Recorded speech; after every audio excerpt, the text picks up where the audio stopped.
Hello guys, welcome to our channel Tutorial River, and in this video we will learn how to pose in Roblox profile picture. So firstly, you have to go to the search panel of Windows and type Roblox player, then click on open.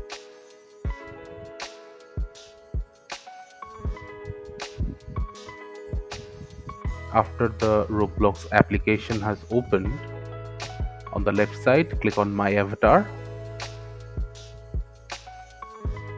Then on the right side there will be a small avatar of yourself, left click on it.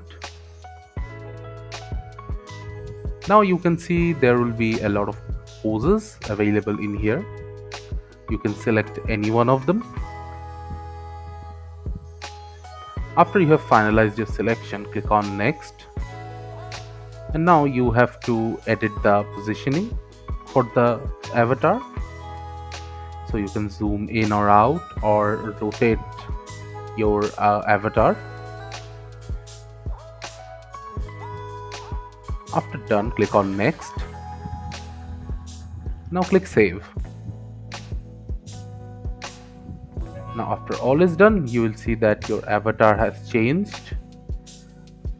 And if you go to the home page, you will see that your avatar has changed there as well.